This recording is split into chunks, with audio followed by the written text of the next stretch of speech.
Woo!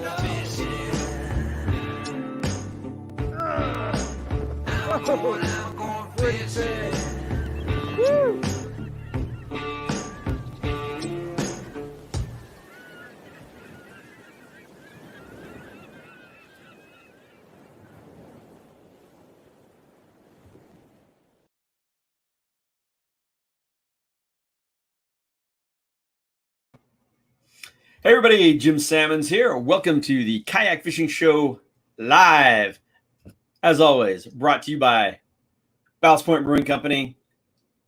Rocking the Swingin' Friar Ale again, in hopes that baseball actually is returning. They say there's a little bit of progress, so I enjoy baseball. I'm looking forward to it coming back. But if you haven't tried this Swingin' Friar Ale, it's very tasty. It's a little bit hoppy, but very delicious. So cheers to you all. Hope you're all looking forward to a good weekend. Happy Father's Day to all the fathers out there. Wondering if you're all getting any cool stuff coming in for Father's Day. Did you ask for anything good? Maybe you're just going to be able to get out on the water. All that sort of thing. I want to remind everybody again, I've been doing this lately because, again, this is something I'm passionate about, is kayak fishing safety. We did come up with this deal with ARC Artex on a discount on a PLB. So free shipping and 10% off on anything on their website. But primarily, the thing that's most important for us kayak anglers is from them, I think, is that personal locator beacon. So use the code KAFISH10 and you'll get that 10% off and free shipping. Give me a thumbs up if that sounds like something good that you were interested in, or if you have actually done it.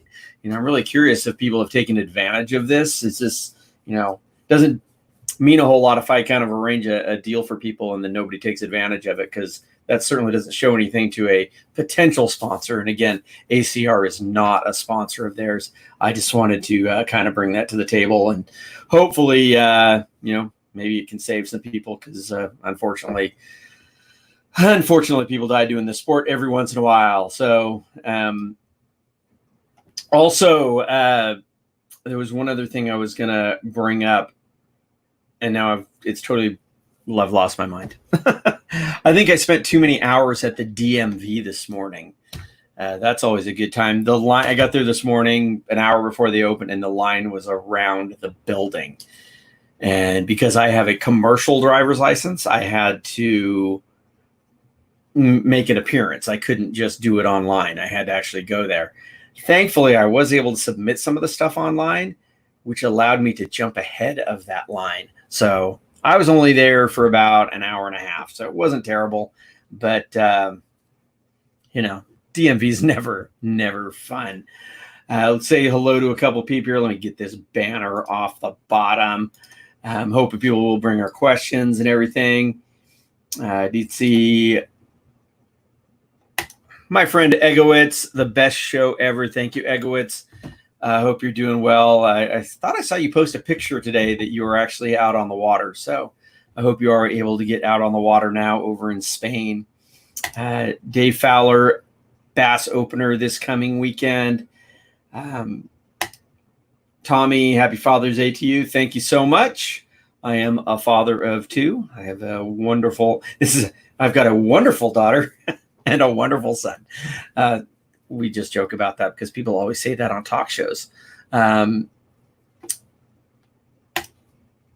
Douglas, how you doing, man? Good and beautiful kayak. David Masgill, hi, Jim. My son and I killed the yellowtail and whitefish at San Clemente Island last weekend, heading to Alaska on Sunday. Wow, Alaska. I love Alaska. It's a wonderful place. Oh, I remember the thing I wanted to talk about was actually the thing that's showing right behind me.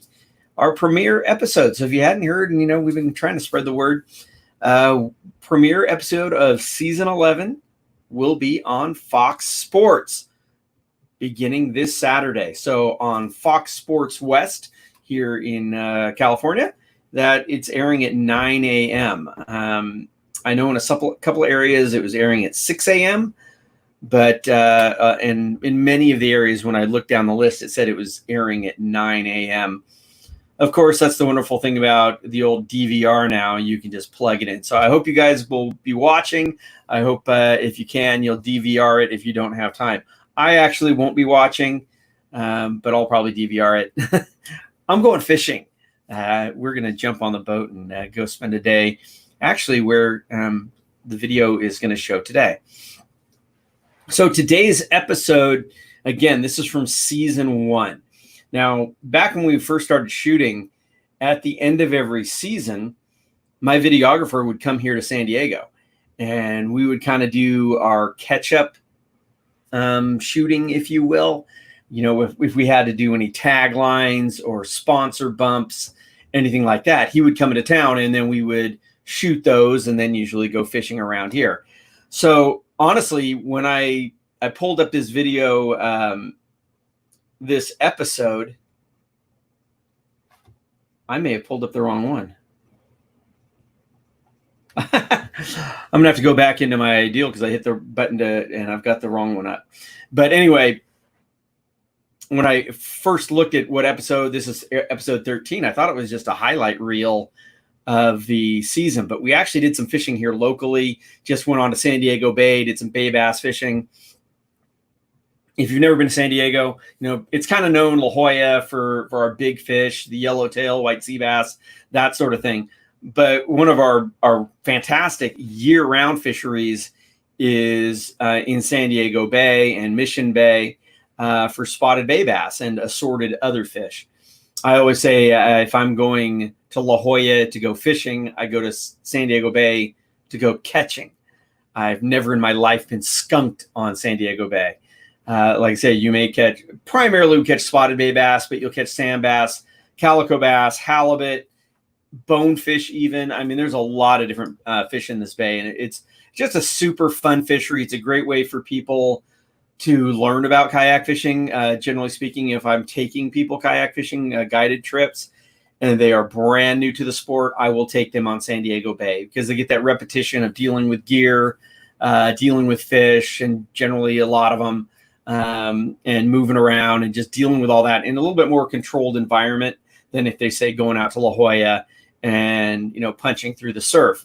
In the early days of my guide service, I used to take everybody to La Jolla, and it was tough because you'd have people who's their very first time and they had to launch through the surf and deal with bigger gear.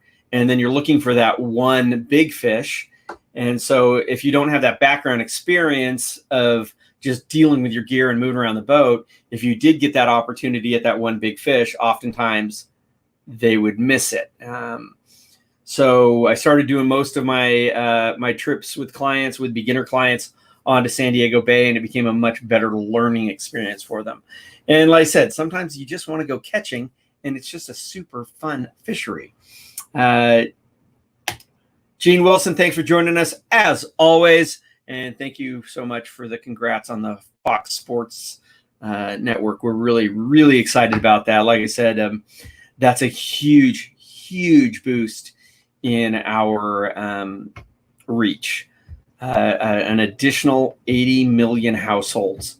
That's not a small number. So, you know, hopefully even 1% of those 80 million households will tune in and watch. You gotta be pretty stoked about that. Mike Toby, been doing some bank fishing lately and doing pretty well.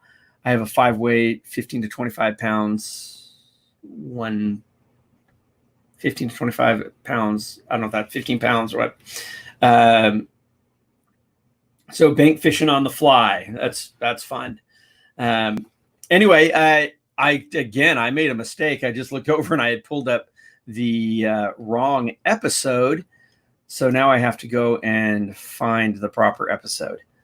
So I need to stop that. I apologize for my, I don't know how I managed to do this.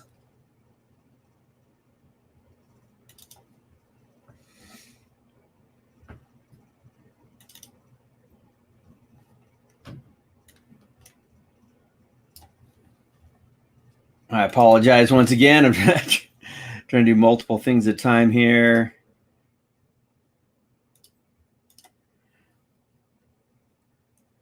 Okay. Let's see. Share screen with audio. Share. There we go. So now I have the correct episode keyed up. Again, this is the final episode of season 1. We are still doing these shows every Tuesday and Thursday. Like I said, every Tuesday is the Jackson kayak years, if you will. So basically season 6 through 10. And the first episodes, 1 through 5, which are the ocean kayak years, so the old stuff. So that's what this one is. And so I hope you can join us every Tuesday and Thursday. Of course, we love to see your questions and comments during this whole thing. Please share it with your friends if you enjoy this.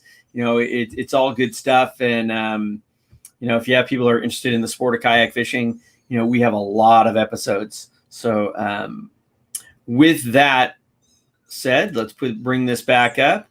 And we can get this episode rolling. On this week's Kayak Fishing Show, I'm going home. Back to San Diego, the place I started my journey in kayak fishing. We're going to spend some time fishing San Diego Bay with my good friend Matt Moyer, chasing after some spotted bay bass and sand bass. Stay tuned. It's going to be frantic. Oh, those are so stupid. At the forefront of any sport, you inevitably find someone pushing the limits. While kayak fishing has been exploding in popularity, Jim Sammons has been doing just that. Yeah, look at these. Nice. From the seat of his ocean kayak, Jim challenges the world's top game fish and puts his kayak fishing skills to the ultimate test. Never fought a kayak, have you, fish? From freshwater to saltwater, Jim's mission is simple: to discover the best fishing destinations in the world and prove that anything is possible from a kayak.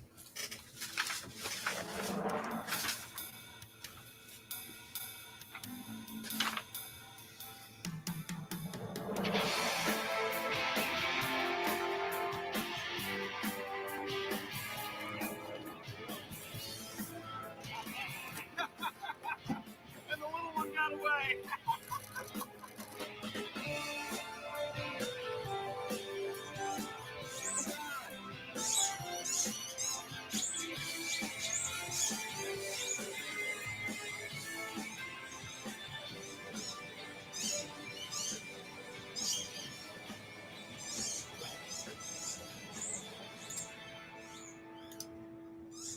The Kayak Fishing Show is brought to you in part by Ocean Kayak, makers of the Trident series of fishing kayaks.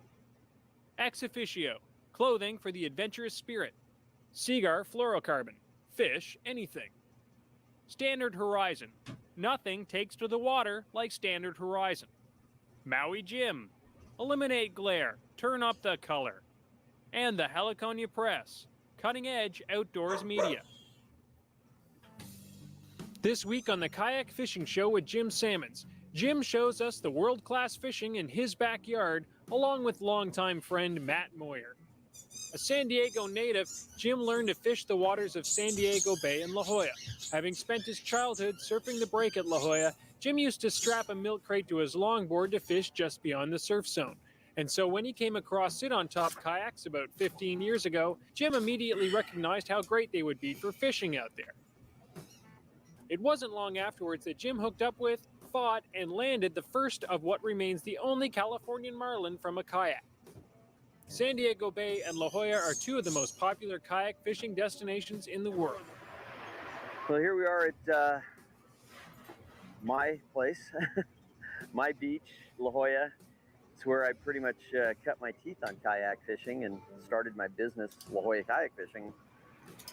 So I said, see, I didn't go back and watch this episode. I guess I do some stuff in La Jolla. I thought it was all on San Diego Bay. Catching up. Haven't, like I said, I don't go back and watch the show. but this is La Jolla. This is where I do most of my fishing when I'm out on my kayaks. And it's, like I said, it's a wonderful place, a lot of yellowtail just down the beach.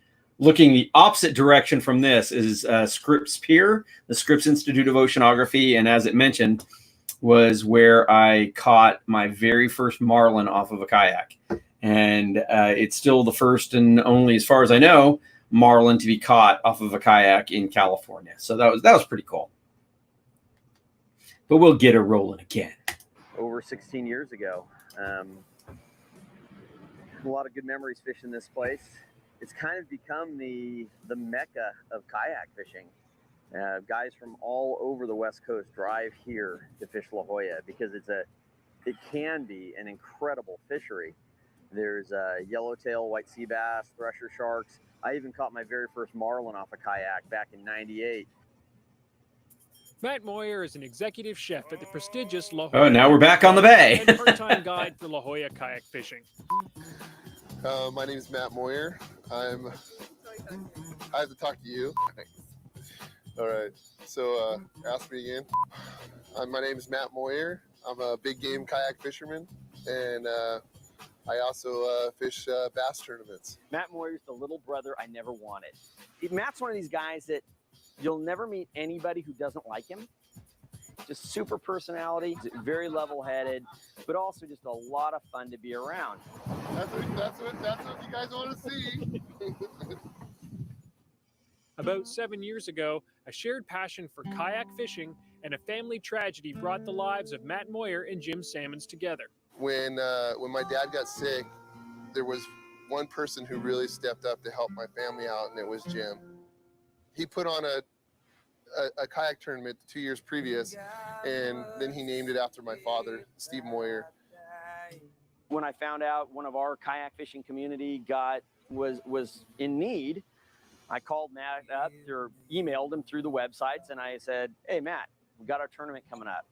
Let me help out your family. I want to give the money." Sorry.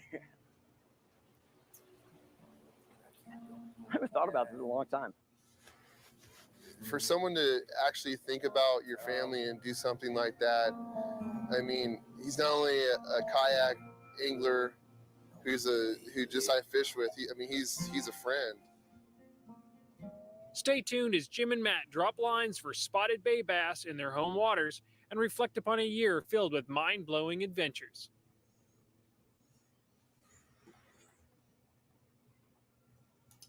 So yeah, I really hadn't gone back and looked at what this episode was about. So I'd forgotten a lot of that stuff. We ran that tournament for about 12 years, and it kind of ran its course. I became very busy. Matt started helping with the tournament a little bit.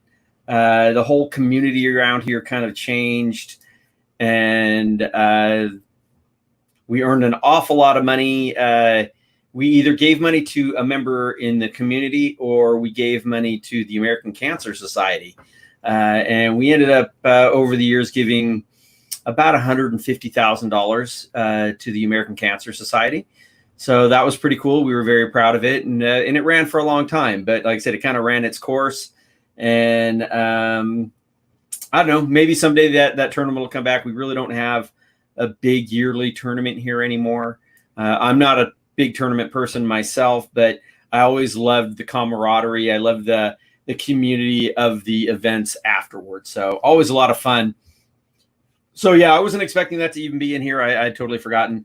But Matt Moyer is the executive chef at the La Jolla Country Club, and competitive bass, saltwater bass angler, and one of my very, very good friends. So we always have a good time. So he's been on the show a few times now, and it's always a great time to fish with Matt. So anyway, we'll get back to this thing. And again, obviously I haven't watched it because I don't know which way it's going. So I know it does cover some of the highlights of the past year. So Gary Thornton, old school is the way to do. Gary, I don't understand what you're saying here. When is the next time you're going out a lawyer? maybe you're saying going out to La Jolla. I said, we're taking the boat out tomorrow. I may be out there on the boat with my wife, or not tomorrow, Saturday. Eric, thanks for joining us. I appreciate it. Jeremy, still love my OK Trident 4.7. That was a great boat. That was a great boat. I loved the Ultra 4.7. It paddled so well. Very, very nice vessel by Ocean Kayak. Actually, that one was designed, of course, by Ocean Kayak in New Zealand. That was not a U.S. boat. Andrew, how you doing, man? Thanks for joining us. Gene, that's an amazing compliment. Thank you so much again, Gene, as always. Gary just got the kayak extension, tow hitch extension carrier to try out and not use the ladder rack. Yeah, that's a lot easier to use. You're not having to get that kayak over your head. I'm sure you will enjoy that. So anyway, let's get this episode rolling again and see what else it holds, because I don't remember.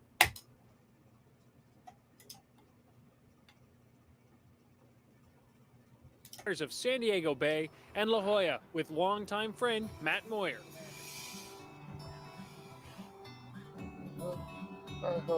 It's off the fish we go.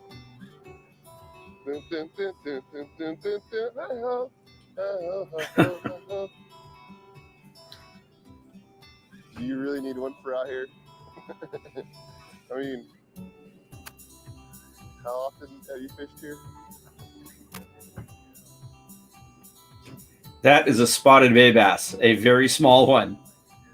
After a year filled with chasing monster fish from his kayak, there are few things that Jim enjoys more than sliding into his home waters and catching spotted bay bass with his friends.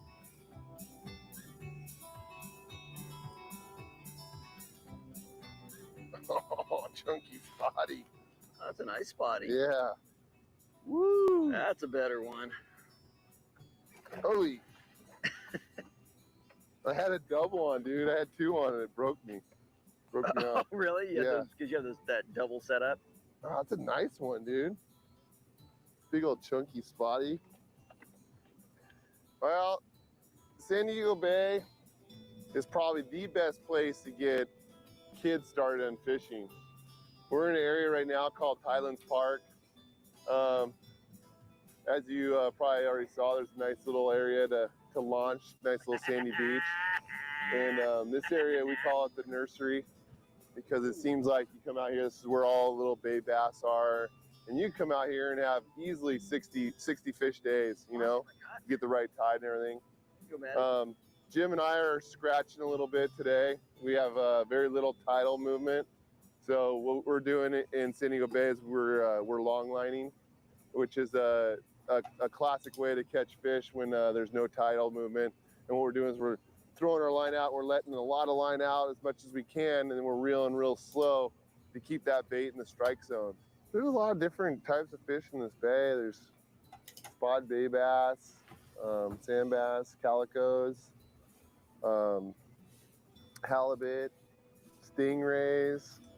Actually, we even have some bonefish in the back bay. But it's a pretty cool little fishery. But I started fishing, I don't know, maybe I think it was about 9, you know, 33 now. And you'd think I'd have this bay totally figured out, but I don't. Usually come out here just to relax for the scenery. You know, usually we get a nice tide. Today we have no tide, so it's really slow. I think Jim and I have about 10 fish apiece. So I just, you know, for a freshwater fisherman, that would be a great day on the water. Here, that's slow.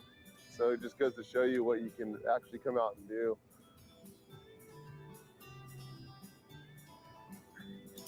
Yeah, just to comment on what Matt was saying there. I generally consider if I catch a dozen fish on San Diego Bay, that's a very slow day. So if you're fishing 2 rods at one time, 100 fish days are not out of the question at all. And we've all done it several times. I said we're not into tournaments, but Matt and I are always competing. If we fish together, it's always a competition of some sort, and we usually just laugh all day. So, like I said, it's a numbers fishery. As Matt mentioned, it's a great place to take children fishing because they're not going to get bored. They're going to catch fish. Some guys will go for bigger fish. The world record on a spotted bay bass is only like 5 pounds, so they don't get real big. The other bass species that we have, the sand bass and the calico bass, now their world record is more like 14 pounds. They get considerably bigger. But back in the back bay, you just tend to catch a lot of these spotties, and it's more of just a straight up numbers game. So, just using small, soft plastics. And if the tide is moving, and it is very, very tidal dependent, if the water isn't moving, you're not catching fish. You don't want it moving super, super fast either, where it becomes difficult to get your line on the bottom. Out in the middle of the bay, right where we're sitting right now, where Matt is right there, is about 45 feet. So if you're ripping along, it can be very difficult to get that bait down on the bottom when you've got a small soft plastic with a small lead head. But if you've got maybe a 4-foot tidal swing, that's usually about perfect, and you're gonna have a nice solid drift and just get that lure on the bottom. Probably the biggest, when I take clients out there, probably the thing they have the hardest time learning is having enough line out so you're actually on the bottom, because you are drifting. So if you're moving along and your line is at an angle like this, well, if you're in 45 feet of water, that means you have to have like 150 feet of line out at least to be on the bottom, and you want to be dredging the bottom. You want a lot of line out on that bottom. So that's the number one key. And the other one is just feeling that bite. And that's why I really prefer bait caster reels, because you have that line running over your finger and you're feeling every little twitch, every little bite. And because you just need to wind, you don't set the hook, you just wind down on that fish as fast as you can to set the hook with your reel, not the rod, because you just have way too much line out there to try to do a hook set. If you try to do a hook set with the rod, you're probably going to miss it. So anyway, I just thought I'd comment on that right there. Since I'm paused, Liam, how are you, man? Joining us as always from Kayak Fishing Tales, our YouTube channel. Don, how you doing from Pueblo, Colorado? Good to see you here, man. So let's get this episode rolling. Salty. These are not the big.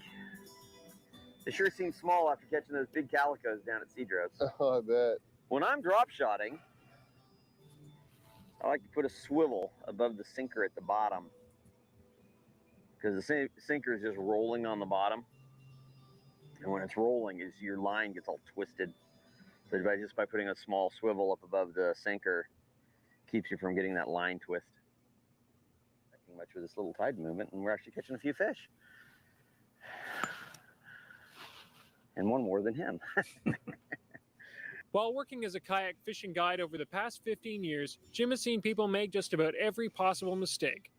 There are ways to avoid those embarrassing moments when you're first learning to kayak fish, and that's what Jim is going to look at in this week's Kayak Fishing Tip, brought to you by Ocean Kayak, makers of the Trident fishing kayak and the new Torque featuring a Minn Kota motor.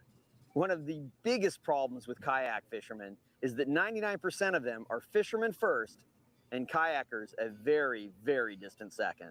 Now, if you're going to be bass fishing close to shore in small sheltered bay or pond, that's fine. But you'll still be amazed how learning proper paddling techniques can help your fishing.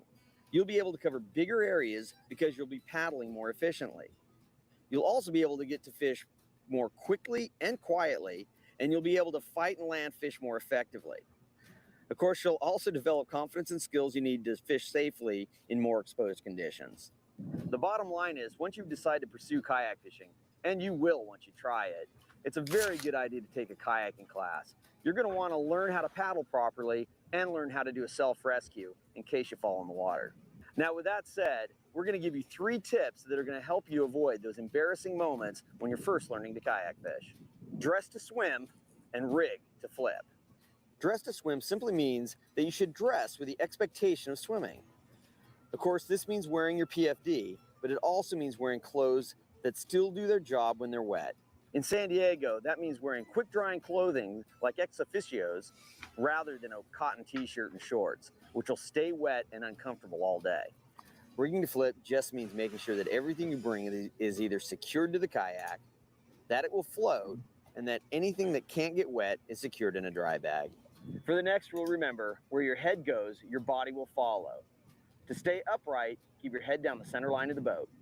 If you do this, your kayak can rock and roll under you while you stay comfortable and balanced on top. I've seen more people fall in the water simply because they get their head off the center line of the boat, reaching for a rod behind them, something like this. All you really need to do to get to a rod behind you is to sit side saddle in the boat. It's a very stable position. You can reach back, get whatever you need. The third tip is this. Always give yourself a rod's length of line. Otherwise, you'll find yourself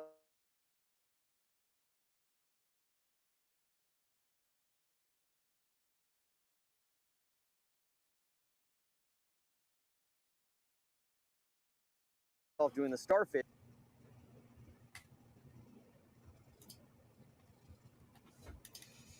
Okay, looks like we froze up there for a second. It appears to be back, so I'll get that thing rolling again. Sorry about that. Equipment. So give yourself a rod's length of line. If you have a fish on or anything, you just drop your rod. If you just drop your line to the length of your rod, you can grab the fish, and then you have slack line to deal with. So there's a few tips that'll hopefully ease your learning curve in getting into kayak fishing. For more tips and your chance to win a fantastic kayak fishing package that includes an Ocean Kayak Trident fishing kayak and Standard Horizon VHF radios, visit kayakfishingshow.com. So, of course, that contest is not going on. That was 11 years ago. Although catching the spotties in the calm waters of San Diego Bay still puts a big smile on Jim's face, there's nothing that Jim enjoys more than targeting big fish from his kayak. While shooting the show over the past 2 years, his pursuit of big fish resulted in some of the most spectacular, heart-thumping, and at times agonizing fishing adventures ever seen. The adventures began on the East Cape of Baja, where Jim hooked up with Howard McKim of Ketchikan, Alaska, and his good buddy Matt Moyer. After getting blown off the water for 4 days by a passing hurricane, the team finally got their chance. It wasn't long before Howard's reel started screaming with a monstrous blue marlin at the other end.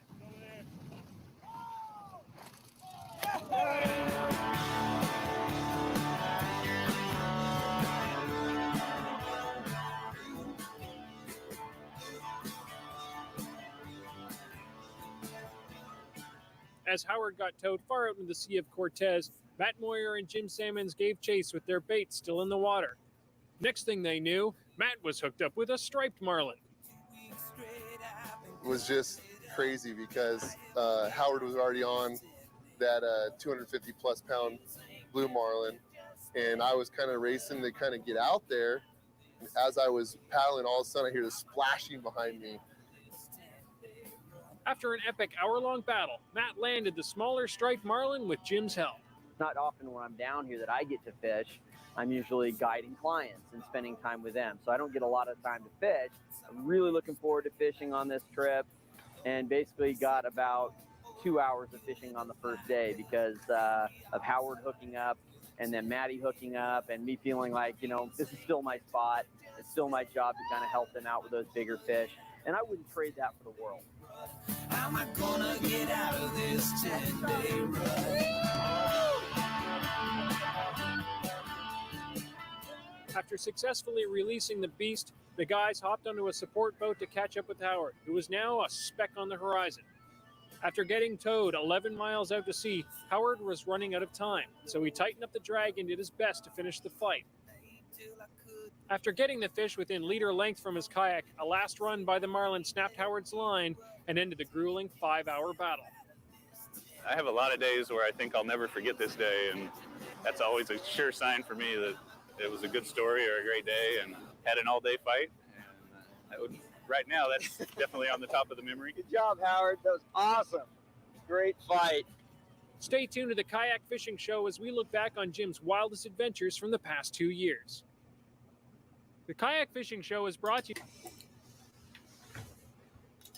So for people that think you need really big gear for marlin, and I've seen guys use really big stuff, it's like, that gear's harder on you than it is on the fish because the kayak itself is dragged. The kayak is moving.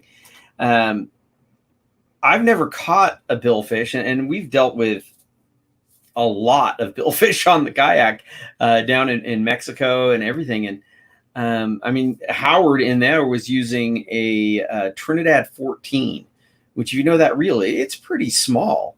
My first marlin was on a old Shimano Charter Special, just a small lever drag round reel. So you don't need big gear. You really want quality gear, stuff with good smooth drags. But because the kayak moves so fast, the fish is never really getting that much line on you.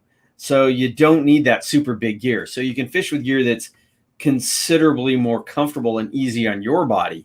Because the reality is, on these big fish, you're winding yourself to the fish.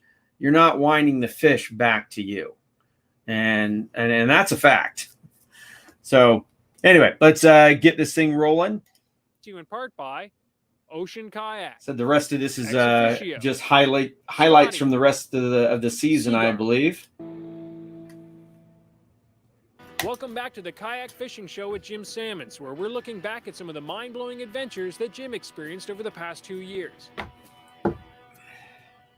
Shortly after their marlin escapade in Baja, Jim left for a new type of adventure, whitewater kayak fishing in Canada.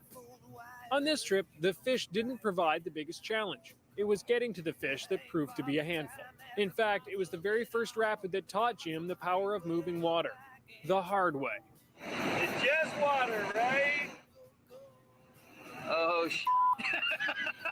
He came through beautifully. Great angle, great line. He actually did way better than I expected. I expected him to be upside down before he came through.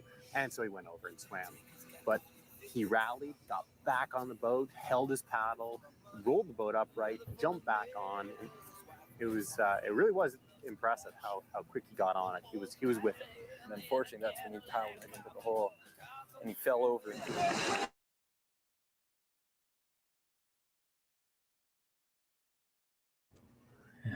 It keeps freezing up for some reason here.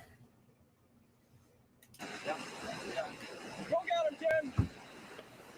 I didn't have my PFD on as tight as I should, and it got up over my head when I went in the water, and I just couldn't breathe. And I was scared. I'm not afraid to admit or too proud to admit that I was really scared.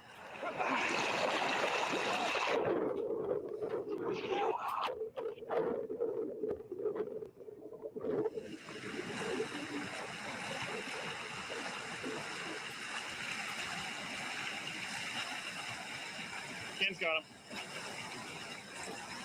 Nice rescue, Ken. Yeah, Ken's in it. Ken's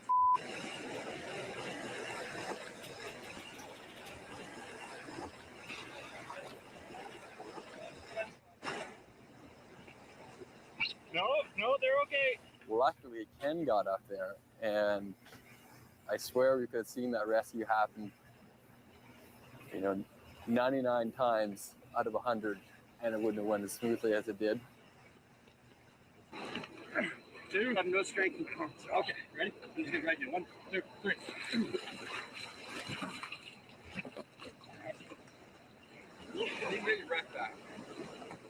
That is extreme. That is such gnarly, man. Those rapids are just good fun if you don't die. Despite a terrifying start to that trip, Jim got back on the horse and had some of the best fishing of his life. It's like it was almost too beautiful. It couldn't be real. It's just, I can't even say enough about it. Just how much fun this has been. On that same trip, Jim hooked up with pro muskie angler Jamie Pastilli. After 2 frustrating days of throwing huge plugs to no avail, Jamie's last cast found a taker.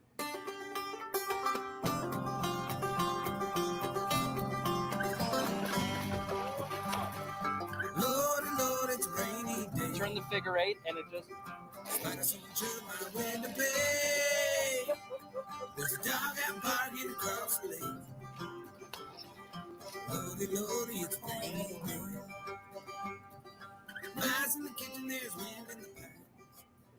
The joy of finally getting a fish to bite was quickly replaced by horror as one of the huge treble hooks went through the thick of Jamie's stump, hooking him to an angry and thrashing 40-inch muskie. Oh God, I gotta go to the hospital. Okay, can somebody go in my bag? In the back? Grab my bolt cutters, red cutters. Yeah, nothing like having a fish attached to you. We'll get the red one.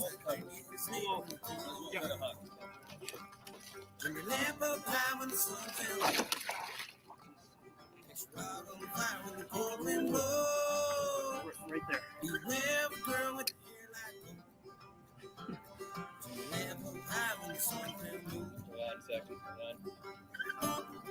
Sorry, Lise. That's how we did it up here in Canada. Give me another one. Game on. Then right to the hospital. Give me another one. See the finger.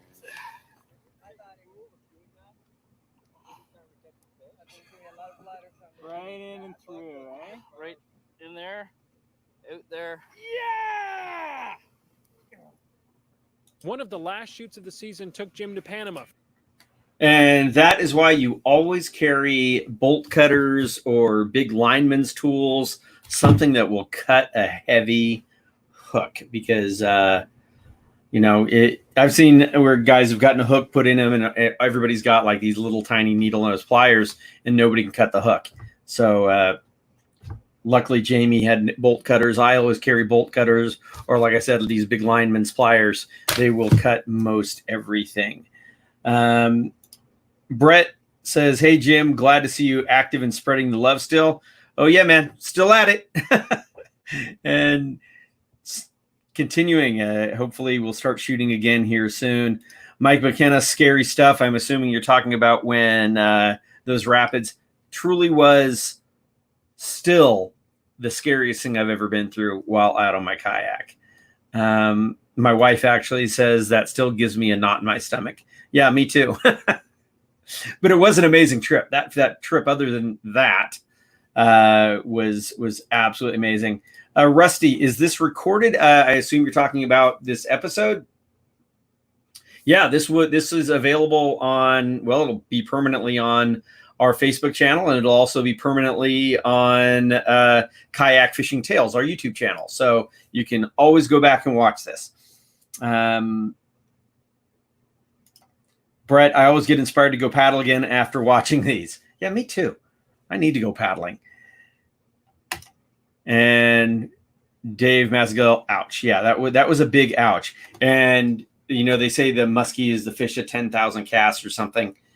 On that trip, it really was. I mean, we fished for 2 solid days. I mean, at least in 12, 14 hours a day on the water. And we finally got that one muskie, and then it has to bury a hook into his hand. So that was a tough one. So let's see what happens here for the final bit of this episode. Looks like the final highlight bit is Panama. Panama, still one of my very, very favorite places to kayak fish, just because the rooster fish, the cubera, the tuna, dorado, marlin, I mean, it's all there. The jacks, I mean, and it's so amazingly beautiful and big, big, strong fish. For some big game kayak fishing. After some spectacular rooster fishing and boiler rock fishing, Jim headed out to the famed Hannibal Banks to target tuna and marlin. With the temperature soaring, Jim found himself hooked up with a monster 120-pound tuna and the fight of his life.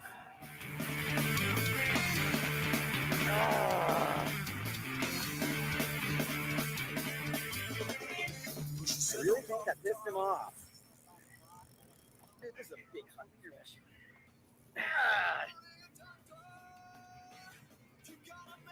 And he's circling back and forth. I'm like, well, I got to give it a go. I got to try and land this fish by myself. But I hit him, and it was just like, I think think it was like I stuck my gaff in a piece of dynamite because it just blew up. I mean, it was an explosion next to my kayak. Really wanted to get that fish, really wanted to land it. And I just, at that point, I'm like, look, we're going to have to land it on the boat. We're going to have the guys on the boat gaff it. After a long adventure-filled year, this season is over, but the adventure has only just begun. More big fish and tall. I remember I could tales barely stand up after that one tuna. question remains: why? Why fish? Is it the thrill of the hit? Is it the adventure? What is it that drives us back to these often unforgiving waters? It's been the people. It's been the people, and I hope that comes across in the movie, that how much fun we had, because we just had a ball with everybody. And the other night, sitting in the dark, just BSing, just talking about what's your favorite movie, you know, who's your favorite actress, who's the worst actress, who's the worst actor. I mean, just sitting there and just talking and having fun and just hoping fish would come along in the process. It was the people. It was really the people. The fish were really the bonus.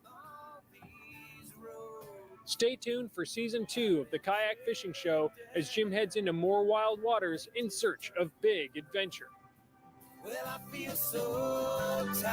And that is still true. It's still the friends I have made around the world over these 12 years is still the highlight. You know, I've got some great friends all over the world and around the country. If you're interested, it's still the highlight. You know, the fish really are the bonus.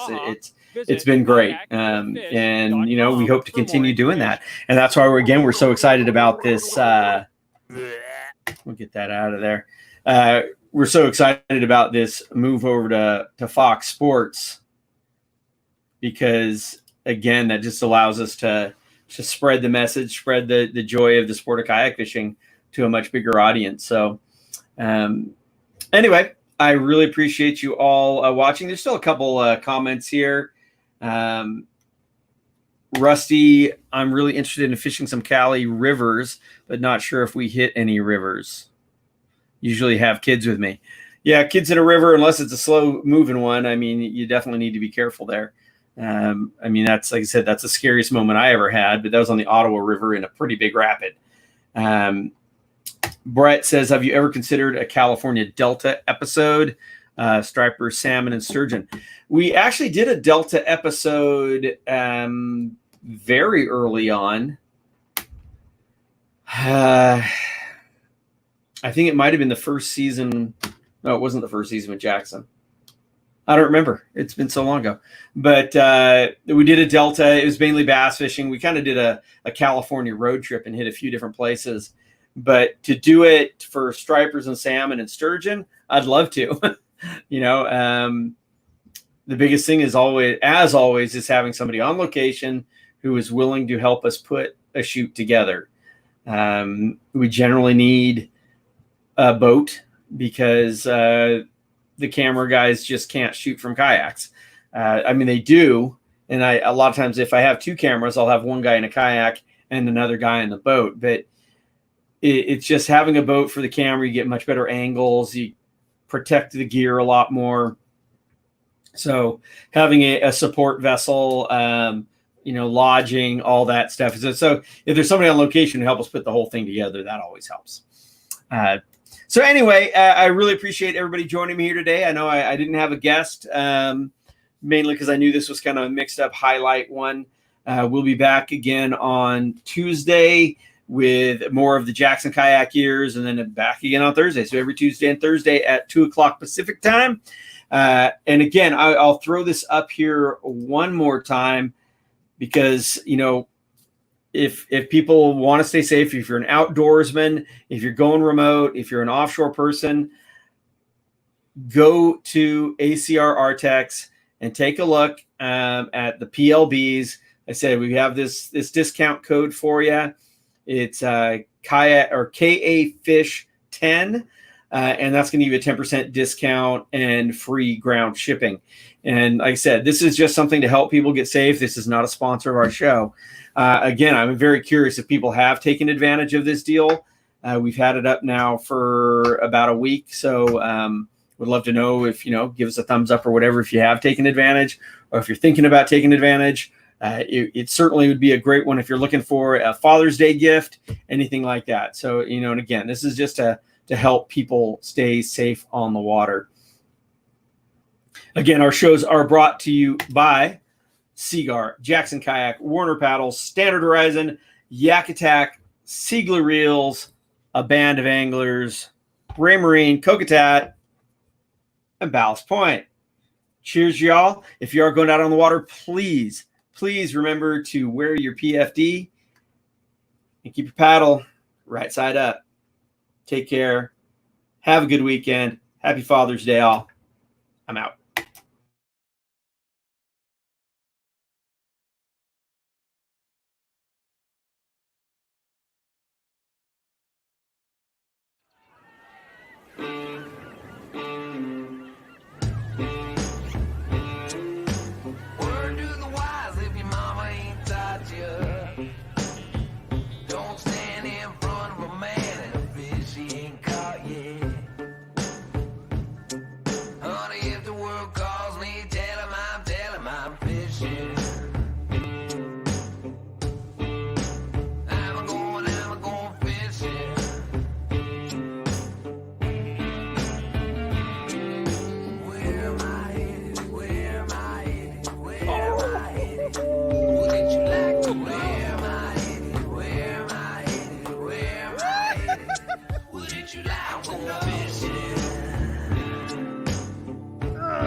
I'm going fishing. Woo!